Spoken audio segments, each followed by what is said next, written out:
نصلي على رسوله الكريم أما بعد فقد قال الله تعالى في كلامه المجيد فأعوذ بالله من الشيطان الرجيم إن الدين عند الله الإسلام وقال الله تعالى في كلامه الآخر ومن يبتغي غير الإسلام دينا فلن يقبل منه وهو في الآخرة من الخاسرين. عن عمر بن الخطاب رضي الله عنه قال قال رسول الله صلى الله عليه وسلم بني الإسلام على خمس الشهادة أن لا إله إلا الله إقام الصلاة وإيتاء الزكاة وصوم رمضان والحج البيت من استطاع إليه سبيلا. মোহতারাম সভাপতি,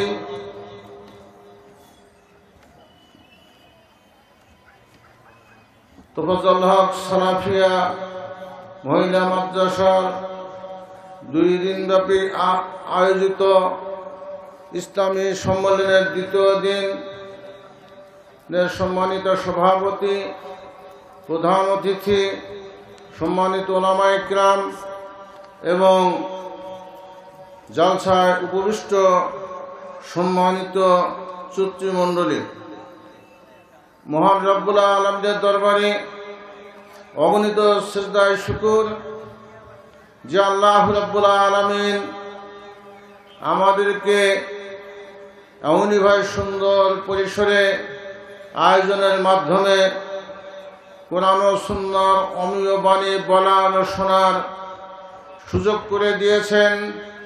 সেই মহান রব্বুল আলামিনের দরবারে জানাই অগণিত তারিফ ও প্রশংসা। সবাই বলে আলহামদুলিল্লাহ।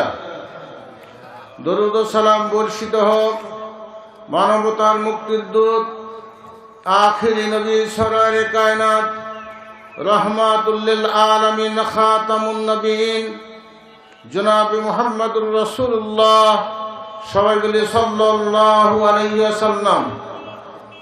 সম্মানিত উপস্থিতি,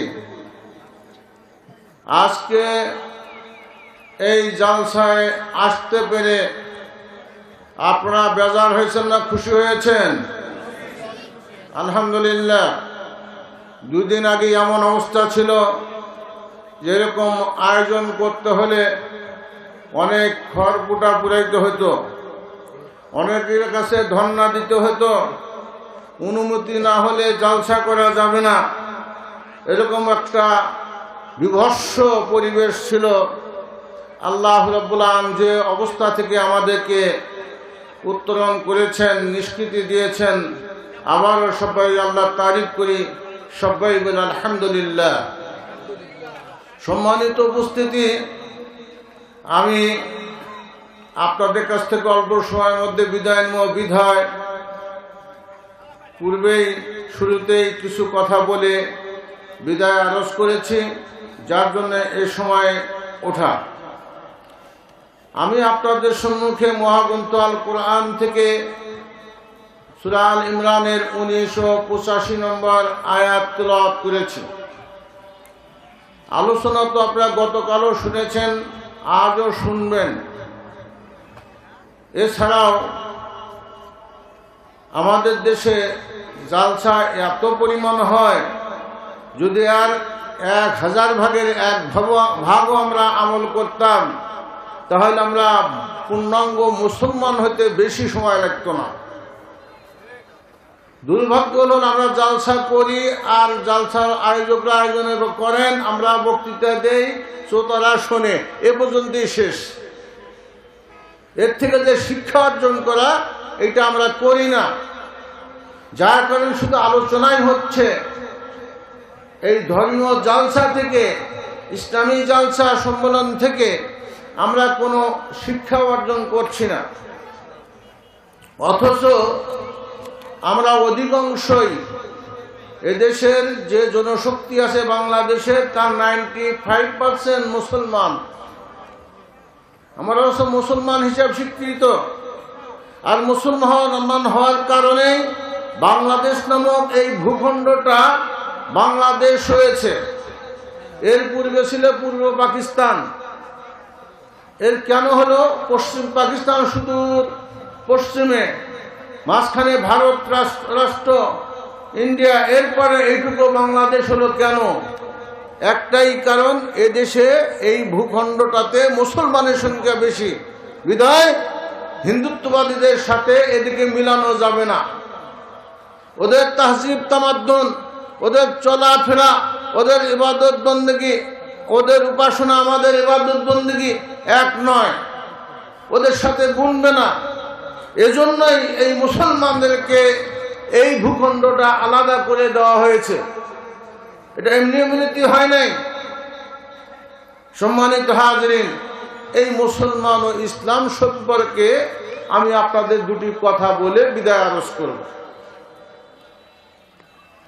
আমি যদি আপনাদেরকে প্রশ্ন করি, বলুন তো আমাদের রব কে? আল্লাহ। যদি বলেন যে আমাদের জীবন বিধান কি? আল কোরআন। যদি বলেন যে আমাদের নবী কে, তাহলে কি বলবেন? আমাদের দিন কি?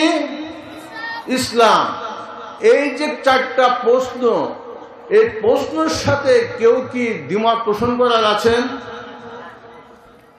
সাধারণত এই চারটি প্রশ্নের সাথে কেউ দ্বিমত পোষণ করে না, কিন্তু দেখা যাচ্ছে এখানে জি সবটাই জবাব দেই। রব হচ্ছেন আল্লাহ, দিন হচ্ছে ইসলাম, নবী হচ্ছেন মুহাম্মদ সাল্লাল্লাহু আলাইহি ওয়াসাল্লাম, আর আল কোরআন হচ্ছে আল্লাহর সর্বশেষ পূর্ণাঙ্গ জীবন ব্যবস্থা। এটা আমরা সবাই জানি, কিন্তু তারপরেও দেখা যাচ্ছে যে আমরা একই ময়দানে, একই দেশে, একই জেলাতে, একই গ্রামে বসবাস করি। দেখেন বিভিন্ন মতাবলম্বী মানুষ, বিভিন্ন জন বিভিন্ন দলে বিভক্ত, কেউ রাজনীতির নামে, কেউ ধর্মনীতির নামে বিভক্ত হয়ে আছে। এই বিভক্ত হওয়াটা মুসলমানদের জন্য শোভনীয় কি না, এইটাই আমি আপনাদের কাছে প্রশ্ন রেখে আমার কথার ইতি টানব। মহান রব্বুল আলামিন বলছেন, ইন্নাদ দীনা ইনদাল্লাহিল ইসলাম। আল্লাহর নিকট মনোনীত দিন হচ্ছে কি? কি ভাই? মনোনীত দিন হচ্ছে ইসলাম।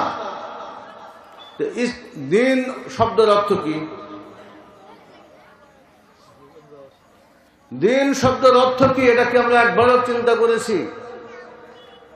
দিন শব্দের অবস্থা হচ্ছে জীবন ব্যবস্থা। আল্লাহর নিকট মনোনীত জীবন ব্যবস্থা হচ্ছে কি? ইসলাম। ইসলামী জীবন ব্যবস্থা, এক কথায় ইসলামী জীবন ব্যবস্থা। আমরা যেহেতু মুসলিম, আমাদের জীবন ব্যবস্থা হচ্ছে ইসলাম, আর এইটাই আল্লাহর নিকট মনোনীত। এখন আমরা জীবন ব্যবস্থা বলতে কোনটা বুঝবো? শুধু 5 ওয়াক্ত নামাজের সময় এইটা ইসলাম।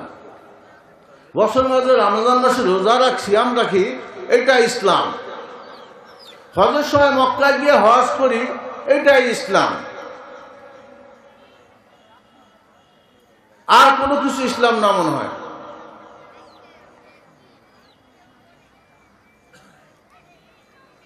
যে আল্লাহ রাব্বুল আলামিনের রাজি ও খুশি করার জন্য, আল্লাহ সন্তুষ্টির জন্য আমি সিয়াম পালন করি, সালাত আদায় করি, যাকাত দেই, হজ করি, ওই আল্লাহর সন্তুষ্টির জন্যই আমাকে আল্লাহর বিধানে, নাজিলকৃত বিধানে যে জীবন ব্যবস্থা আছে, ব্যক্তিগত জীবন, পারিবারিক জীবন, সামাজিক জীবন, রাজনৈতিক জীবন, অর্থনৈতিক জীবন, পররাষ্ট্র জীবন, শিক্ষা জীবন, যে জীবনই বলেন না কেন, সেটাই হচ্ছে আল্লাহর দেওয়া জীবন ব্যবস্থা অনুযায়ী পরিচালনা করা। আমরা শুধু সালাতের সময় ইসলাম, আর রাজনীতির সময় গায়ের ইসলাম। সিয়ামের সময় ইসলাম, আল্লাহ এবং রাসূল যেভাবে বলছেন সেইভাবে করব, আর কি অর্থনীতির সময় আল্লাহ এবং রাসূল সেখানে রাখবো না। কি বলেন? তাহলে কি ঠিক হবে? কি ভাই কথা বলেন না, কারণ বুঝতেছেন না?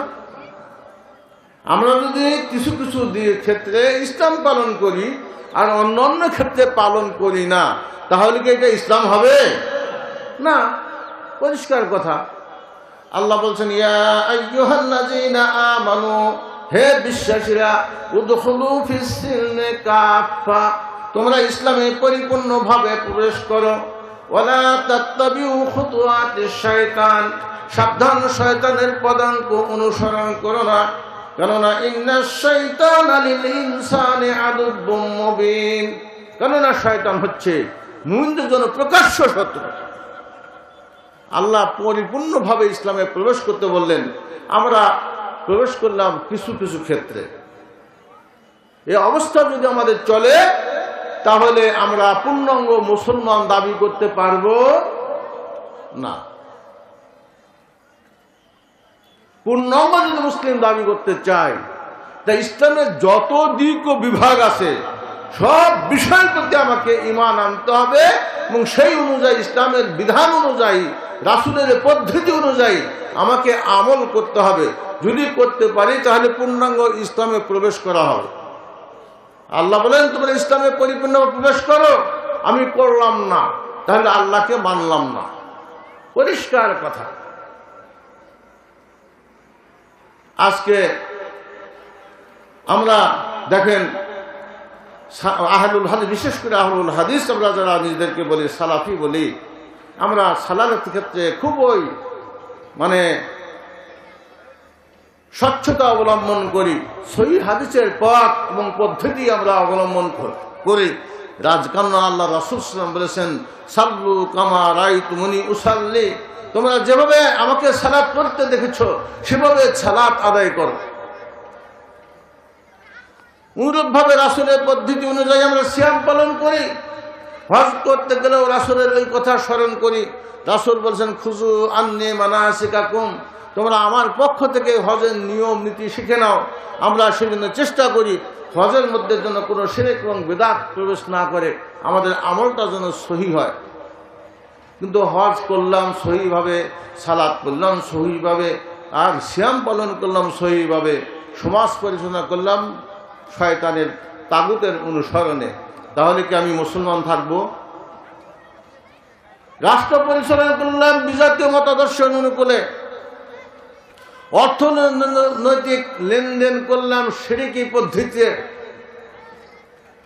সুদ ভিত্তিক অর্থনৈতিক লেনদেন করলাম, তাহলে সুদ হালাল না হারাম? এবার সুদ হালাল না হারাম? তাহলে হারাম হলে আমি মসজিদের যত ইবাদত করতেছি, বাইরে গিয়ে আমি সুদ ভিত্তিক কর্মকাণ্ডে লিপ্ত হয়ে যাচ্ছি। তাহলে ঈমান থাকতেছে? মুসলমানিত্ব থাকতেছে? পরিপূর্ণ ইসলামের মধ্যে আমি থাকলাম? আমি কিছুটা ইসলাম, কিছুটা গায়ের ইসলাম। সিয়াম পালন করতেছে রাসূলের পদ্ধতি অনুযায়ী। রাসূল সাল্লাল্লাহু আলাইহি ওয়াসাল্লাম বলেছেন, তোমরা সূর্যাস্তের সাথে সাথে সিয়াম ইফতার করবে।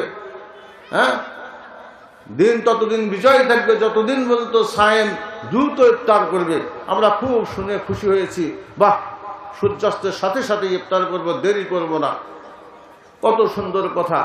আমরা আহলুল হাদিসরা দেরি না করে রাসূলের এই পদ্ধতি অনুযায়ী করে আমরা খুব আগে আগে ইফতার, সহজ সূর্য অস্তের সাথে সাথে ইফতার করি।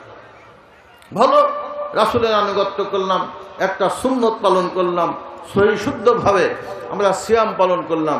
কিন্তু যখনই আমি রাষ্ট্রীয় ব্যবস্থাতে যাচ্ছি, তখন দেখা যাচ্ছে বিজাতীয় নীতি রীতি ওইগুলো অনুযায়ী আমি চলছি, তাহলে কি ওইখানে আমাকে ইসলামের বাইরে যাওয়া হলো না? ইসলাম থেকে আমি অন্য পদ্ধতি অবলম্বন করলাম, এখানেই তো সমস্যা। হজের ক্ষেত্রে রাসূলের পদ্ধতি হজ করলাম, আমাদের শিক্ষানীতির ক্ষেত্রে বিজাতীয় শিক্ষা ব্যবস্থাকে আমি সেভাবে ঢেলে সাজাচ্ছি। ইসলামী শিক্ষা ব্যবস্থার কোনো গুরুত্ব নাই। আজকে যে মাদ্রাসার জালসায় আপনারা এসেছেন, এই আমার বন্ধুবর খুবই মহব্বতের মানুষ ছিল, আল্লাহ ওনাকে জান্নাত নসিব করুন। মাওলানা তোফাজ্জল ভাই, উনি খুবই নিজের ভাইয়ের মতো আপন মানুষ ছিলেন। ওনার নাম, ওনার রেখে যাওয়া জমিতে যে মহিলা মাদ্রাসা করা হয়েছে, এই যে মাদ্রাসা, এটাও তো একটা শিক্ষা ব্যবস্থা। আমি নিজেও একটা আমার বাবার জায়গার উপর সিরাজগঞ্জে মাদ্রাসা করেছি। মহিলা হেফজখানা আছে, কেতাবখানা আছে, ছেলেদের হেফজখানা কিতাবখানা আছে, ওই ইয়েতিমখানা রয়েছে, কিন্তু দুর্ভাগ্য আজ পর্যন্ত মাদ্রাসা করার পর সরকারিভাবে একটা কানা পয়সা 5 বছরে একটা কানা পয়সাও পাইনি। অথচ আমাদের ট্যাক্স দেয়া, আমাদের কি বলে অর্থ দিয়া আমাদেরই মতো আর অন্যান্য শিক্ষা ব্যবস্থা পরিচালিত হচ্ছে। মাদ্রাসায় ধর্মীয় প্রতিষ্ঠানগুলো যেমন হেফজখানা বলেন, কেতাবখানা বলেন, এতিমখানা বলেন, এগুলো সম্পূর্ণ জনগণের উপর ছেড়ে দিছে। আফি সাবিলিল্লাহ, আল্লাহ ভরসা। পাবলিক দিলে ওরা ওদের মাদ্রাসা ভালোভাবে চলে, না দিলে চলে না। অথচ আপনার আবার জমির ট্যাক্স দিয়ে, আপনার আমার খাজনা দিয়ে, আমার ট্যাক্স দিয়ে, আমাদের সবকিছু বিভিন্ন মানে কর বা ট্যাক্স দিয়ে এই দেশ চলতেছে। স্কুল, কলেজ, ইউনিভার্সিটি সব চলছে, সব বিল্ডিং এবং যত কিছু সংস্থাপন ব্যয় সব সরকার করতেছে আমাদের টাকা দিয়েই। অথচ ওই বিজাতীয় শিক্ষা ব্যবস্থা ক্ষেত্রে সরকার 100 টাকা দিচ্ছে, আর এই সমস্ত দিনী প্রতিষ্ঠানগুলোতে কোনো খবর নাই। আপনার যদি ইচ্ছা করে মন চায়, কান্দে, বাপ মায়ের কথা মনে হয়, অন্ধকার কবরে শুয়ে আছে, একটু দেই সাদাকা করি, তাহলে এটা প্রতিষ্ঠানগুলি চলে, না হলে হয় চলুক, নাই না চলুক। অবস্থা এই অবস্থা, এই অবস্থা তো হতে পারে না। একই দেশে বৈষম্য নীতি, 2 রকম নীতি। আমাদের ছাত্র জনতার বৈষম্য বিরোধী আন্দোলনে এই আমাদের 16 বৎসরের জগদ্দল পাথরে জালিম সরকার উৎখাত হলো, কিন্তু জুলুম তো এখনো রয়ে গেছে। আবার তো বৈষম্য আন্দোলন, বিরোধী আন্দোলন করা দরকার। একটা ইমাম মসজিদের ইমাম, সে 5 ওয়াক্ত 24 ঘন্টা বন্দি থাকে। মুয়াজ্জিন সাহেব 24 ঘন্টা বন্দি থাকে। যদি 10 মিনিট পরে আর 5 মিনিট পরে আজান দেওয়া হয়, মুয়াজ্জিন সাহেবের চাকরি গেছে। ইমাম সাহেব যদি 1 দিন 2 দিন না থাকে, তাহলে অনেক 5-7 আপনারা নিয়ে নেন, অথচ তার বেতন দেন কয় টাকা? একটা দিন মজুর আমার জেলায় খাটলে, গ্রামে খাটলে, সে সকাল 8টা-9টায় আসে, বিকাল 4টায় চলে যায়, তাকে 500-600 টাকা নিয়ে চলে যায়। দেখা যাচ্ছে 500 টাকা ধরলে 15,000 টাকা বেতন হয়। আর একজন ইমাম সাহেবের বেতন কি 15,000 টাকা দেন? এটা কামলার বেতনও তো দেন না। একজন হাফেজ আমি রেখেছি 15,000 টাকা দিয়ে, অথচ সে কোরআনের হাফেজ, কত সম্মানিত ব্যক্তি, দাওরার ফলে তাকে তো 30,000 টাকা দেওয়া উচিত ছিল। সে দিনেও পড়ায়, রাত্রেও পড়ায়, সবসময় ছেলে মেয়েদের খেদমত আঞ্জাম দেয়, অথচ তার কোনো আমরা মূল্যায়ন করি না। এইভাবে দেখে মুসলমান ওলামাদের ইসলামী শিক্ষা ব্যবস্থা আজও অবহেলিত, লাঞ্ছিত। এর একটাই কারণ, ইসলাম সম্পর্কে আমাদের ধারণা ঠিক নাই। আমরা গতানুগতিক ইসলাম পালন করছি। এই অবস্থা আমাদের থেকে মানে উঠে আসা উচিত, সরে আসা উচিত। পূর্ণাঙ্গভাবে আমাদেরকে মুসলমান হওয়া উচিত, পূর্ণাঙ্গভাবে ইসলামে দাখিল হওয়া, প্রবেশ করা উচিত।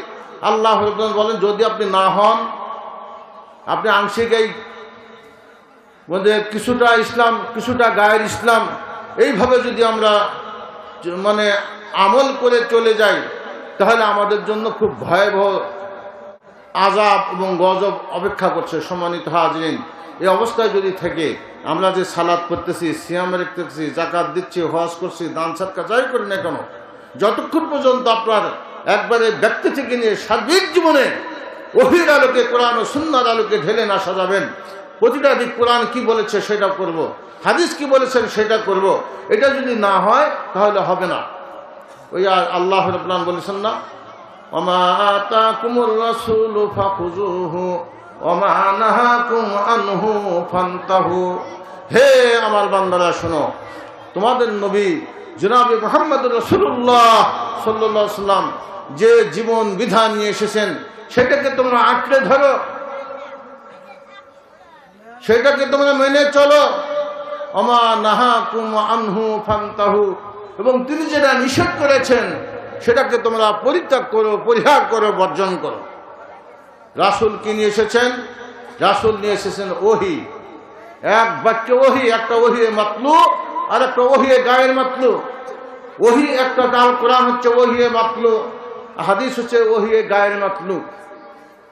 এই কোরআন ও হাদিস, এই দুটাকে যদি আমরা ধরে থাকতে পারি, এর আলোকে যদি আমরা চলতে পারি, তাহলে পূর্ণাঙ্গ দ্বীনে আমাদের প্রবেশ করা হবে। এটা ছেড়ে দিয়ে যখনই কোনো মন্ত্রতন্ত্র, মাযহাব, তরিকা, ফেরকা, ইজম, মতবাদ, মতাদর্শ আমরা ঢুকে পড়বো, তখনই মনে করি নিজেকে ধ্বংসের দিকে আমরা পরিচালিত করতেছি। আমরা সিরাতে মুস্তাকিম আর থাকলাম না, তখন আমরা গুমরাহি পথের পথিক হয়ে গেলাম। আল্লাহ রাসূল সাল্লাল্লাহু আলাইহি একটা হাদিস বলেছেন না, যে বনি ইসরাইল সম্প্রদায়রা 72 ফেরকায় বিভক্ত ছিল, 72টা দলে ছিল। আমার উম্মত 73 ফেরকায় হবে, কুল্লুহুম ফিন্নার, এরা সবাই জাহান্নামে যাবে, ইল্লা মিল্লাতান ওয়াহিদা, মাত্র একটি মাত্র জামাত ব্যতীত। সাহাবারা প্রশ্ন করেছিলেন, ইয়া রাসূলুল্লাহ, ইয়া হাবিবাল্লাহ, মানহুম, ওই যে 73টা ফেরকার মধ্যে 72টাই দল জাহান্নামে যাবে, মাত্র একটি দল বা জামাত জান্নাতে যাবে, তারা কারা? আল্লাহর হাবিব মহানবী মুহাম্মদ রাসূলুল্লাহ সাল্লাল্লাহু আলাইহি সাল্লাম দ্ব্যর্থহীন কণ্ঠে বলে দিলেন, মা আনা আলাইহি ওয়া আসহাবিহি, যারা আমার এবং আমার সাহাবীদের আদর্শের উপর থাকবে তারাই হবে সেই জান্নাতি দল। বলেন সুবহানাল্লাহ। তো আমরা কি আল্লাহর রাসূল এবং সাহাবীদের আদর্শে সন্তুষ্ট হতে পারি না? তাদের আদর্শ খুঁজে সে অনুকূলে চলতে চাই না? এটা যতক্ষণ আমরা না চলবো ততক্ষণ মনে করবেন আমি পূর্ণাঙ্গ মুসলমান না। আর পূর্ণাঙ্গ মুসলমান না হয়ে আপনি যতই ইবাদত করেন না কেন, এই ইবাদত কোনো কাজে আসবে না। আমি আব্দুল লতিফ নিজে বলতেছি না, এটা আল্লাহ বলছেন। ওই যে আয়াতটা আপনাদের সম্মুখে তেলাওয়াত করেছি, সূরা আল ইমরানের 85 নম্বর আয়াতে আল্লাহ রাব্বুল আলামিন বলেছেন, ওমাই ইয়াবতাগি গায়রাল ইসলামি দীনান ফালা ইউকবালা মিনহু ওয়া হুয়া ফিল আখিরাতি মিনাল খাসিরিন। আল্লাহ রাব্বুল আলামিন বলেন, আমার মনোনীত দিন, এই জীবন ব্যবস্থা পাওয়ার পরেও যে ব্যক্তি এই কোরআন ও সুন্নাহর এই আদর্শে সন্তুষ্ট হলো না, এর প্রতি রাজি হলো না, এর আলোকে ব্যক্তিগত জীবন, পারিবারিক জীবন, সামাজিক জীবন, রাজনৈতিক জীবন, অর্থনৈতিক জীবন, শিক্ষানৈতিক জীবন, দুনিয়া যত জীবন আছে সার্বিক জীবনে সে প্রবেশ করলো না, না করে কি করলো? গায়রাল ইসলামে দীনান, অন্য কোনো মতাদর্শ, তরিকা, ফেরকা, মাযহাব, সংগঠন, দল এদিকে চলে যায়। আল্লাহ রাব্বুল আলামিন বলেন, ফালা ইউকবালা মিনহু, জেনে রাখো তাদের থেকে কিছুই কবুল করা হবে না। ওয়া হুয়া ফিল আখিরাতি মিনাল খাসিরিন, এরা আখিরাতে হবে চরম ক্ষতিগ্রস্ত। আমরা একটু আগে একজন বক্তা বলেছেন, দুনিয়া সংকীর্ণ, আখিরাত অনন্তকালের জগৎ। দুনিয়ার ভালো সীমিত সময়ের জন্য ভালো, আখিরাতের জগৎটা হচ্ছে সব অনন্তকালের জগৎ। ওই জগতের ভালো আমাদেরকে কামনা করতে হবে। আল্লাহ রাব্বুল আলামিন একটা দোয়া আমাদের শিখিয়ে দিয়েছেন, দুনিয়াকে ছেড়েও দিতে বলেননি। হাজী সাহেবরা যখন হজ করতে যায়, আমার একটা হজ এজেন্সি আছে, আল ইনসাফ হজ ট্রাভেলস অ্যান্ড ট্যুরস, গত 11 সাল থেকে প্রতি বছর হজ ও উমরাতে যাই। দেখি তো হাজিদের জন্য একটা দোয়া খাস আছে, রুকনি ইয়ামিনী থেকে হাজরা আসাদ পর্যন্ত হাজি যায় যখন ওইখানে আসবে রুকনি ইয়ামিনীতে, তখন বললে রব্বানা আতিনা ফিদ দুনিয়া হাসানাতাও ওয়া ফিল আখিরাতি হাসানাতাও ওয়া কিনা আযাবান নার। একটা কত সুন্দর দোয়া আমাদেরকে শিখিয়ে দিয়েছেন যে, হে আল্লাহ, হে আমাদের রব, আমরা দুনিয়ার কল্যাণ এবং আখিরাতের কল্যাণ তোমার কাছে চাই। দুনিয়ার হাসানা আর আখিরাতের হাসানা। দুনিয়ার হাসানা, আপনি যে সুন্দরভাবে থাকতে চান, আপনার ছেলে মেয়ে সুন্দর হোক, ইমানদার হোক, বউ বেটি পর্দা বসে দেওয়া অনুযায়ী চলুক, আপনার সংসারে সুখ আসুক, অসুখ বিসুখ, বালা মুসিবত থেকে পরিত্রাণ, সবই দুনিয়ার হাসানা। আপনার সয় সম্পর্ক সব দুনিয়ার হাসানা। আর আখিরাতের হাসানা হচ্ছে জাহান্নাম থেকে বাঁচা, কবরে আযাব থেকে বাঁচার জন্য যে আমলটা করলে আপনি পরিত্রাণ পাবেন সেই আমল করা। তা আপনি যদি পরিপূর্ণ ইসলামে প্রবেশ না করে আখিরাতের হাসানা চান, কোশ্চেন কালেও হবে না। আল্লাহ বলেন আখিরাতে হুমুল খাসিরুন, সে আখিরাতে চরম ক্ষতিগ্রস্ত হবে, অর্থাৎ জাহান্নামের অতল গহ্বরে সে নিমজ্জিত হবে। আমি যদি আপনাদের প্রশ্ন করি, ভাই আপনার জাহান্নাম চান না জান্নাত চান, কোনটা বলবেন? জাহান্নাম না জান্নাত? তো জান্নাত চাইলে তো জান্নাতি আমল করতে হবে। আমি যদি জান্নাতে যেতে চাই তাহলে জান্নাতি আমল করতে হবে। জাহান সারা জীবন শয়তানিয়াতের পিছনে স্লোগান দিলেন, অমুক ভাইয়ের চরিত্র ফুলের মতো পবিত্র, আর নির্বাচিত হলেই চোরের চোর, বড় চোর, পুকুর চোর, তার কোনো খবর নাই। একটা সাধারণত দরিদ্র, মিসকিন, অনাথ, তাদের অর্থ সরকারের বরাদ্দকৃত অর্থ যারা আত্মসাৎ করে, ওদের চরিত্র আবার ফুলের মতো হয় নাকি? সবচেয়ে খবিশ, ওদেরকে সাহায্য করা উচিত, ওদেরকে সহযোগিতা করা উচিত। জনগণের হক মেরে খাচ্ছে, রাস্তা চুরি করছে, বিল্ডিং চুরি করছে, বিভিন্নভাবে মানুষকে ক্ষতিগ্রস্ত করছে, মানুষকে হক পথ থেকে বাতিল পথের দিকে নিয়ে যাচ্ছে দুনিয়াবি প্রলোভন দেখিয়ে। এইভাবে যদি চলে, পশ্চিমকালে দুনিয়াতেও শান্তি আসবে না, আখেরাতেও আরও সম্ভব না। সেজন্য ওই সমস্ত চরিত্র, ওই সমস্ত দল, ওই সমস্ত নেতা, ওই সমস্ত সংগঠন, ওগুলিকে অ্যাভয়েড করতে হবে, ওগুলিকে নাজায়েজ ঘোষণা করতে হবে, হারাম মনে করতে হবে। এদেশে যতই নেতার পরিবর্তন করেন না কেন, যতই দল পরিবর্তন হোক না কেন, পশ্চিমকালেও হবে না। যতই আপনি চাপাইয়ের ফজলি আম খেতে চান না কেন, ফজলি আমের কলম যদি আপনার কিনে না নেন বা আঠি রোপণ না করেন, যদি কি বলে ওই আর একটা আম আছে না ফজলির পরে আসে, আশ্বিনা আম, আশ্বিনা আম আর ফজলি আম কি আর ওটা খুব টক না? ফজলি আম কাঁচাই খাওয়া যায়, কিন্তু আশ্বিনার কাঁচা একটা মুখ দিয়ে দিন, কেমন লাগে? মুখ ব্যাচকা ফেলাবেন যে সর্বনাশ। আঙ্গুর ফল আর নিম ফল কি একই প্রায় সেমসেমি কিছুটা দেখা যায়, দুটাকে সমান স্বাদ। যেহেতু মানে কি বলে নিম ফল গাছ গেলে যদি মনে করেন সার কীটনাশক দিয়া আপনি খুব ভাবে পরিচর্যা করে বেড়া টেড়া দিয়া মনে করেন যে আঙ্গুর ফল খাইব, এরকম আশা করা যেরকম অবান্তর, ঠিক অনুভব প্রচলিত এই সমস্ত মানে রাজনীতি দিয়ে সংগঠন দিয়ে এদেশে শান্তি প্রতিষ্ঠা করা অনুরূপ মানে সত্য কোনোদিনও সম্ভব না, যতক্ষণ আল কোরআন ও সেই হাদিস দিয়ে রাষ্ট্র পরিচালনা না হবে। আর এই অবস্থার উত্তরের জন্য আমাদেরকে একটা বিশ্বাস দরকার। আল্লাহ রাব্বুল আলামিন যখন বিদায় মানে আল্লাহ রাসূল যখন বিদায় হজের ভাষণ দিচ্ছিলেন, লক্ষ জনতার সামনে ভাষণ দিচ্ছেন, তখনই আল্লাহ রাব্বুল আলামিন জিবরিলকে পাঠিয়ে, হে জিবরিল যাও আমার রাসূলকে শুভ সংবাদ দিয়ে এসো।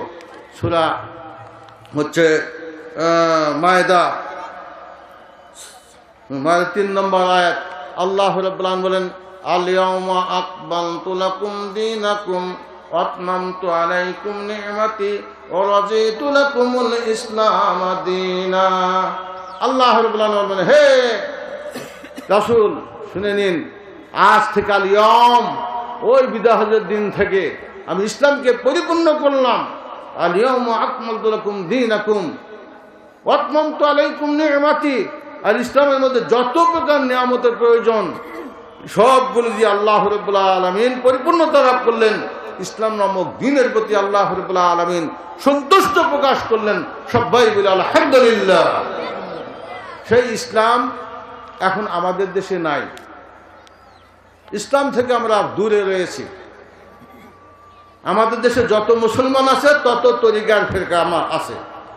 পীর সাহ 1978 সালে সরকারি জরিপে বাংলাদেশে পীরের সংখ্যা ছিল 78,000, 1,78,000 পীর।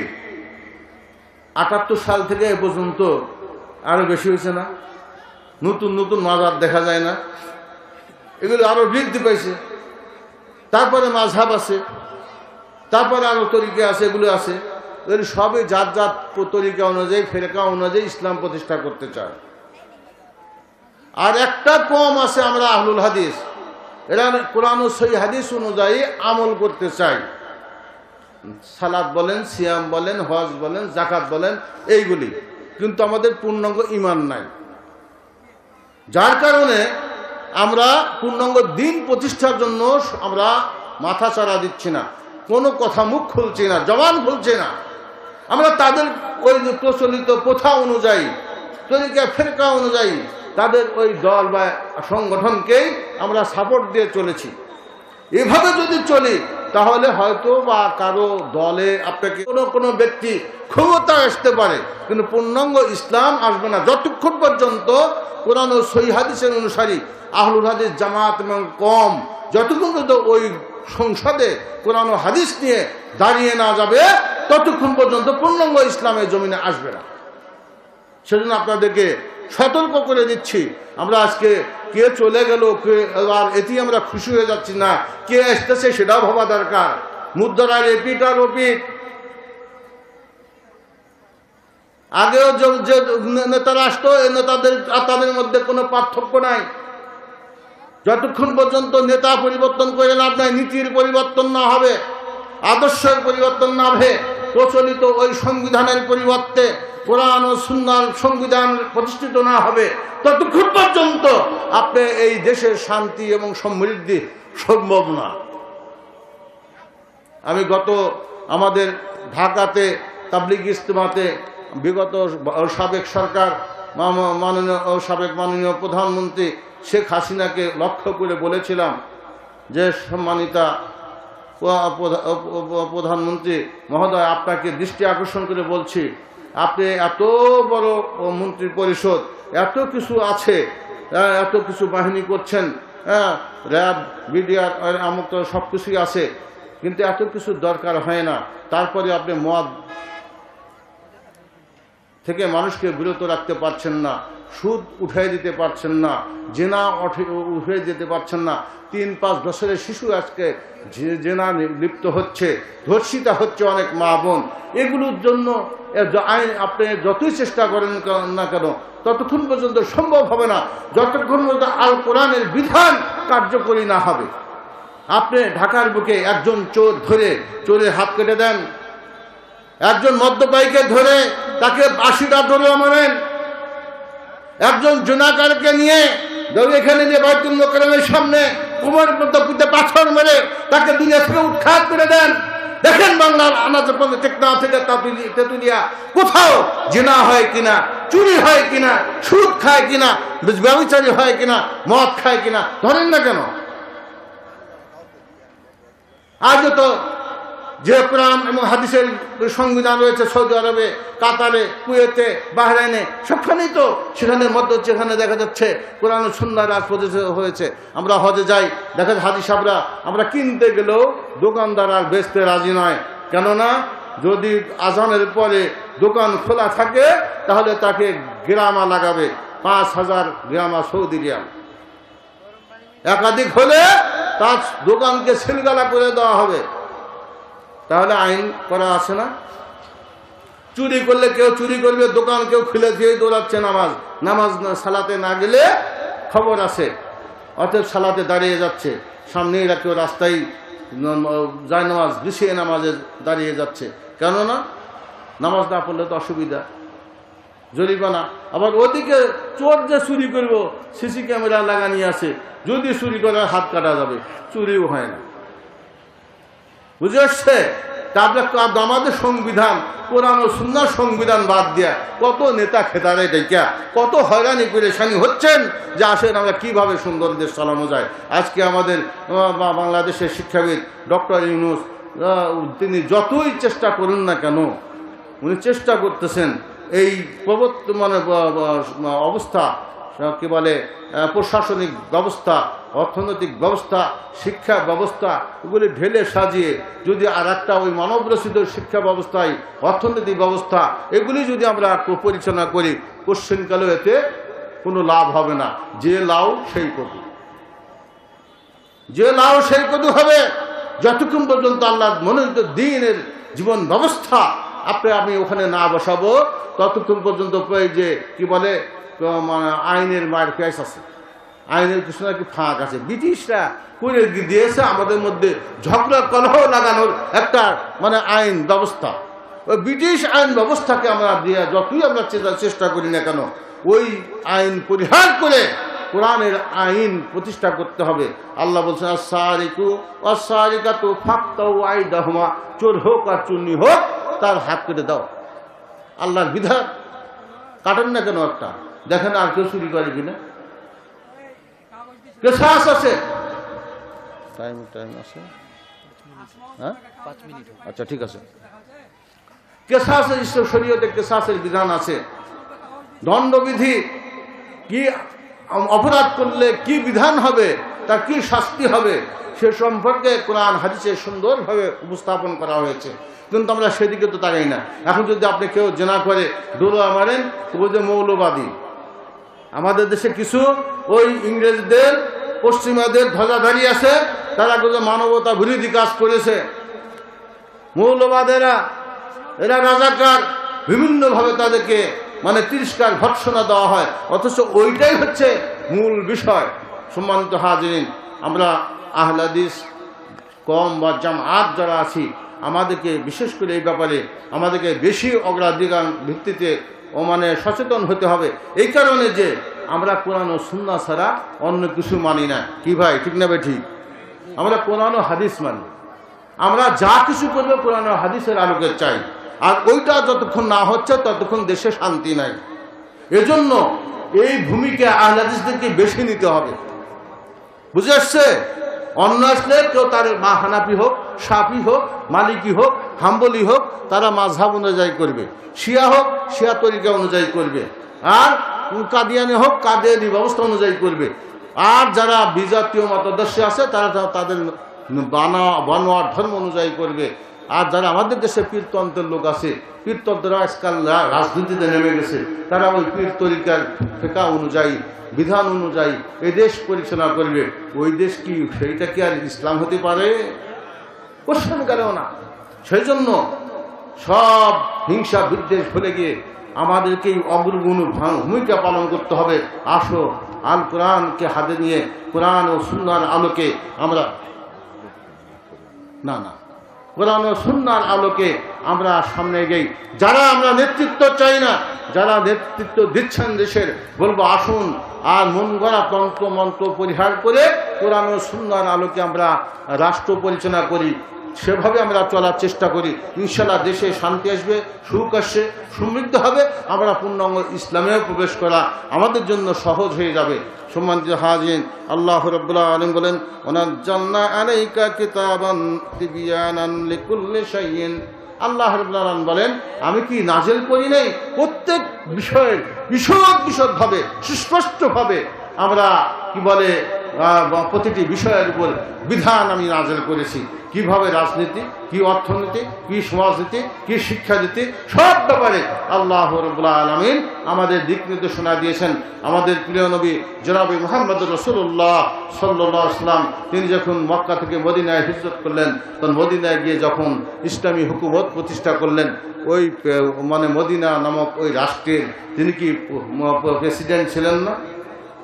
যে নবী যুদ্ধবিজ্ঞ রাজপথে যুদ্ধবিজ্ঞ পরিচালনা করেছেন, যিনি মেষ পরিচালনা করেছেন, ব্যবসা বাণিজ্য করেছেন, সেই নবী রাষ্ট্রীয় ক্ষমতায় রাষ্ট্র পরিচালনা করেছেন আল কোরআন ও সেই হাদিসের আলোকে।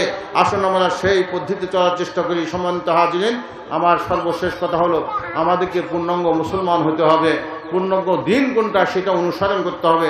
পূর্ণাঙ্গ দিনের যে ধারক এবং বাহক প্রচারক যে সংগঠন এবং কি বলে প্রতিষ্ঠান, এগুলির সাথে আমাদেরকে সাথ দিতে হবে।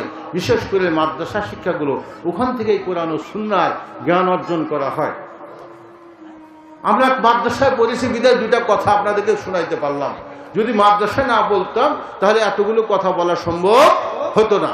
সেজন্য দেখা যাচ্ছে আমরা চলে যাব, কিন্তু আমাদের ওই মাদ্রাসার যে ছাত্রছাত্রীরা থাকবে, ওরা যে কোরআন হাদিস পড়বে, ওদেরকে দিকে তাকালে, এতিমদের মাথায় হাত বুলালে সব, ওদেরকে দান করলে সব, ওদের উপর সাদকা করলে সব, ওদের ঘুরে উঠে ওরা যা শিখবে, আপনি যখন দান করবেন, দান করার কারণে ওরা যে কোরআন ও হাদিস শিখবে এবং নিজেরা আমল করবে, আপনি কবরে শুয়ে শুয়ে সব পাবেন।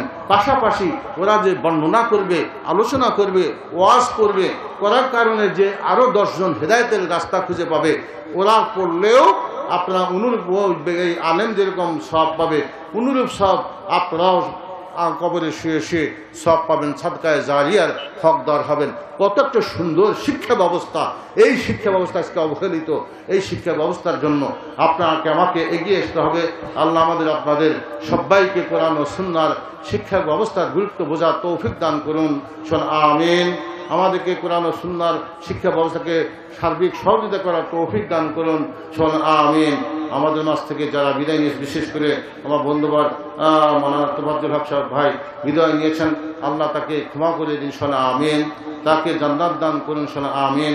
আমাদের পিতামাতা আত্মীয় স্বজন যারা অন্ধকার কবরে শহীদ হয়েছে, ইয়া রাব্বুল আলামিন তাদেরকে ক্ষমা করে দিন, শোন আমিন। তাদেরকে জান্নাত দান করুন, শোন আমিন। আমাদেরকে শয়তানের অসুচা প্রবঞ্চনা থেকে হেফাজত করুন, শোন আমিন। আমাদেরকে ওহির আলোকে আমাদের সার্বিক জীবন পরিচালনা করার তৌফিক দান করুন, শোন আমিন। শয়তানের অসুচা প্রবঞ্চনা থেকে আল্লাহ আমাদেরকে হেফাজত করুন, শোন আমিন। ওয়া আখিরু দাওয়ানা আলহামদুলিল্লাহি রাব্বিল আলামিন।